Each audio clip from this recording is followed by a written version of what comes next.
What would Hulk do? He would smash it. Smash it and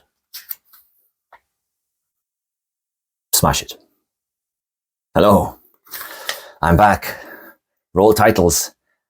Still haven't got any. Fade to black. Hello and welcome back to my YouTube channel. My regular YouTube channel, which will be pushing out weekly episodes. So, between episode 1 and 2, there was a weekly gap of a month. Between episode 2 and this one, the gap is only 2 weeks. So, I'm getting better. Ugh, done it again. Got the wrong t-shirt on for the episode. Quick, look over there. There's a distraction. I mean, there's a badger with a gun. Now this is much better. Here we go. Shirt on. Cup of tea ready. I'm ready to go. Stay tuned. This episode is going to be a hoot. So this will be slightly different to my previous episodes where I was looking more at the running side of race events. This is going to be all about when the BBC came to town to do a little film on me for the Great North Run. So it's going to be much more based on my mental side of things rather than the physical aspect of stuff. Yeah, this is how I coped mentally regarding this big moment of when the BBC came to town. Nothing to see here. Move along. So let's take you back to the 15th of August 2023, of the morning of when my film was going to be made with the BBC, and some of the emotions I was starting to go through and how I was feeling on the morning of the shoot. Let's go back in time. Diddly-doo, diddly-doo, diddly-doo, diddly-doo, doodly-dee. Okay, this is post-dated. You'll not see this until afterwards. It's the 15th of August. And I'm about to go and meet the BBC. Okay, anxiety's pretty high. I'm just hoping I do a good job for personnel best and I come across okay. Okay, so panic's starting to set in. I'm starting to really worry about how I'm going to come across to these guys filming me. Worried about going into my shell and not being me, then afterwards going back home and beating myself up for not being me. And then I realized, these people want me. I was selected for this. They've seen personnel best. They want him. So just be yourself. Like, right. Okay. Don't put the pressure on yourself, Al. This is a good thing. Just give it everything. Don't plan for failure and what if it all goes wrong? What if it goes right? Think about that. I just wrote myself a few lines of interview that I wanted to say. It's awful, isn't it? I think, should I say this? Will I remember to say that? It's like learning lines. But I thought I'd share this as well because this is behind the scenes, what you'll not see. Hopefully, this is all done and it looks really good.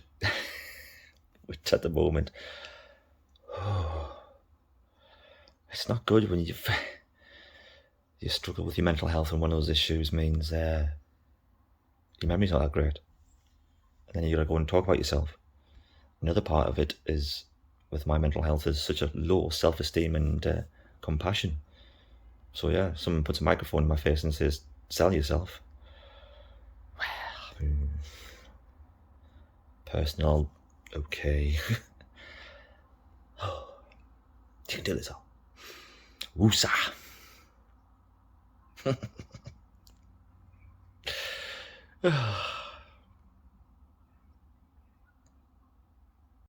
I was a guest on the Point 99 podcast a few weeks before this filming, and on that I said, don't worry, you will definitely see me on the BBC. So little did they know, I was having a little joke there. They got the scoop. You would see me on the BBC, and not as a tiny little man, as this guy. I put on Instagram that I was feeling quite nervous and anxious regarding something that was coming up that day. And some of the great people in this running community reached out and said, are you okay, Al? What's happening? I couldn't really tell them that I was shooting with the BBC. So I kind of said, Oh, I've got a meeting this afternoon I'm really nervous about. You see, genius. At this point, I just want to say thank you to Giz, my team captain from episode 1, Loch Ness. She was great. She reached out and she had some great techniques that would help me, that things have helped her in the past when she's feeling quite stressed or has meetings and is quite nervous. So I was to go to a park, meet 2 strange men with cameras, and then just picture them naked. Thanks, Giz. I was also worried that I was going to be a little too me. I could be me, but not too me. And I'd get strange things stuck in my head. And then all of a sudden I thought, well, what strange things, Al? How about baboon bottoms? I was like, oh, no. Now baboon bottoms is in my head. And it was just going round and round and round. And like, oh, why do you think of that? Now it's in there. Now when I meet the TV crew, I'm just going to start talking about monkeys' bottoms to them. What are they going to think of me? I did a little video thanking Giz before I went down. So here you go, Giz. You thought you were helping me plan for a meeting. You're actually coaching me for a BBC interview. Yeah. Well, VT. Job interview, and I was feeling quite anxious. And you were giving me lots of tips, and you were really sweet. I wish I could fly. My company's sky, but I can't be bothered. Well, you can't call, can you? You're coaching me for my BBC interview. But thanks, yeah. Am I still on? I remember everything you said. Don't say baboon butts. So I'm waiting in the car park for some strange men while it was raining quite a bit. I was praying it would stop just so I could get out somewhere and do some footage. It would look completely different in the rain. We probably wouldn't be able to do the interview outside or get Colin on, and he'd be really upset. But thankfully, the clouds parted and the guy showed up from the BBC. Fantastic. So, waiting for 2 strange men, and then the van came and out popped Simon and James. Turns out they're not strange, they are great. And they put me at ease straight away. Fantastic people, really good. They were asking what the best location was. I found a nice place in the gardens of Chelsea Street Park, where away from the crowds. Some nice backdrops in there. So Simon was setting up. I was talking to James about what was going to be happening, because I was just like, so many questions. Just calm down now. But yeah, they were really great guys. Yeah, and yeah, he's them setting up, me getting excited. Ooh. Yeah, really good. And when it was over, the guys said, "What a great interview! They loved it." I was just being myself, genuine, talking about the heavy stuff, but also the lights, some smiles and some real emotions, and they enjoyed it. They said I came across really well. So I was really happy that they were happy. That's all it was about. I was thinking at the beginning of the day, if I can leave this park with the TV crew thinking they haven't just wasted their time, I'm happy. So yeah, that's where my bar was set. And then Simon, the cameraman, said this. Action! I think you should do a stand-up routine about you running. Yes! Yeah. I second that. See? Me funny. I mean, that's a great confidence builder. People tell me I'm funny. A lot of time I just think, yeah, you have to say that, or just push it away, looking for the one person who doesn't, and then listen to that guy. But then there's people in the business saying, no, you're really good in front of the camera, Al, you're really genuine. So I hope that's coming across here too. Am I genuine? I feel genuine. Yeah. That's going to bruise. Yeah, Cole's demands was that he wanted to be on the TV. So I brought the film crew who were just going to film me. Thankfully, they loved the story and me, so they decided to do a little bit of extra filming of me just running up and down. And yes, it turned into a little bit of a wildlife shoot as well. And they wanted a bit of Colin action as well. So I got Colin on the telly. So yes, you catch me live as I'm filming with the BBC. BBC's down there. They said run down there, and then we're going to run to Col. Get Col in the BBC. It was a demand. My agent said, swans. Yeah, so you're now my agent, right? That's why I'm not going to get any TV work now, isn't it? during the filming of me running coming down, I decided to do a little bit of talking to the camera, a little behind the scenes footage filming of me just talking to Colin and how things were going, being shot by the BBC. So during the filming, I decided to do some filming. And I didn't realise during the filming, when I was doing some filming, Simon started filming me, filming during the filming of me filming. Yeah. Working with my agent.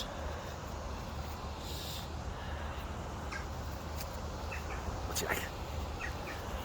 You gonna be on the BBC? Go.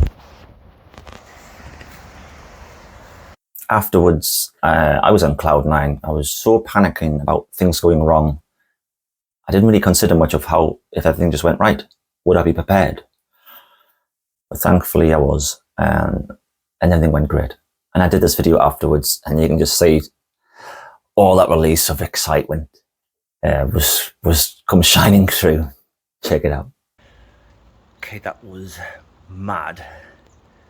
Just finished filming with the BBC, and they loved me and said some amazing things, and I was genuine, and we had a really good laugh.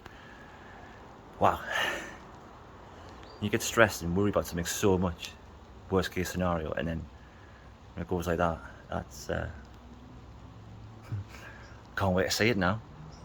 And yes, Colin will make an appearance. Colin will be on the BBC, so yet again he's going to be more famous than me. But yeah, personal best as seen on TV.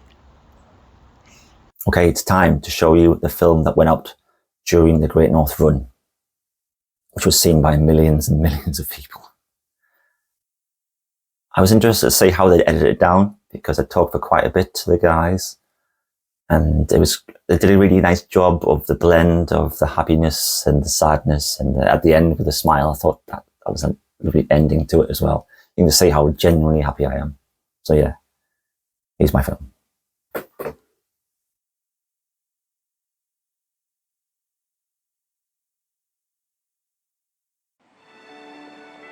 I'm Al. I'm probably a giant around these parts. I'm 6'8". I've just discovered running in the last year. I've always had problems with my mental health. Clinical depression, anxiety, it's been with me for a long time. I've tried many things, but eventually GPs came to me and said, have you tried running? I'm anxious, thinking about the future, but I'm never real in the moment and in the now. And that's where I've sort of finding running has really helped me. It's my medicine. Depression, I'm worrying about the past. Anxiety, I'm worrying about the future. But running, I'm in the present. I'm calm and focused, and I notice the world around me. I run for my mental health. It's my happy place, a place where I notice the wildlife. I can say hello to the birds and that swan who's called Colin. I'm always creating content which I think is unique. I didn't want to just post when I finish a park run that I did a PB or I didn't do a PB. But with some park runs, and Chelsea Street being one, I've only received such positivity through the running community. With my mental health, I had such low self-esteem, no confidence, I was very withdrawn. So I'm just talking to my camera, I'm just talking to my phone, but then I post it out there, and the love I'm getting back is amazing. I do kind of stand out, and that's great. I used to hide from it at school because I used to get bullied badly for standing out. There's no place to hide. And I've realised throughout my entire life, I've always trying to hide. And I became known for that and for my silliness at times around running. As a runner, it became who I am. Personal best is me. And I can never let that go because I absolutely love it.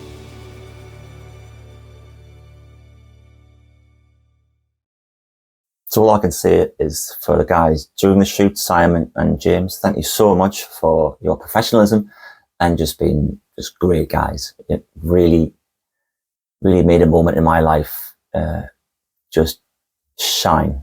I'll never ever forget that. And thank you to everybody who made that happen as well, the producers and everyone I was talking to, the directors for the shoot, making me feel special. It's not a feeling I'm ever used to, so thanks. So you're going to tell them what happened a few days later? No. Go on. It's funny. No, oh, it is funny.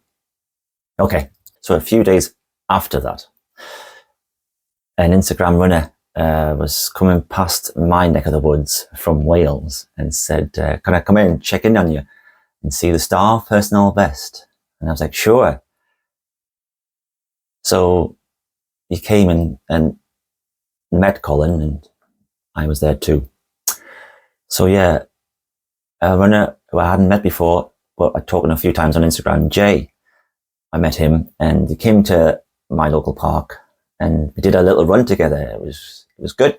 Got some things off our chests, and then afterwards when we finished by a little picnic area table. There's lots of tables to sit. And I was like, should we have a little sit down and a chat? Yeah, sounds completely natural. So then I led him past all these tables and chairs and into the gardens where it's a lot quieter, away from people, and into a secluded area behind a bush. For some reason, Jay then started looking a bit on edge. I don't know why. What I was up to, I was wanting to get him close to the seat that I've just done this interview on for the BBC, and I thought it'd be a great Easter egg if I can get a picture of me and Jay on the same seat I've just done the BBC interview with. So in a month's time, when it's aired, he went, I was sitting there. That's amazing. That could have been nice. So I was walking home later on and I thought about it from Jay's point of view.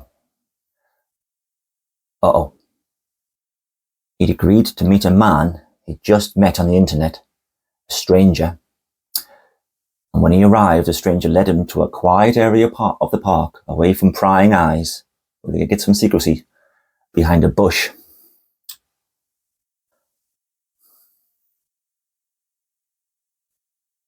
Yeah, doesn't look great, does it? Sorry, Jay. I was just trying to be funny. Turns out, it probably looked a bit creepy. So sorry, Jay, if that made you uncomfortable and a bit freaked out. I was just trying to do it for a photo. Yeah, see, totally worth it.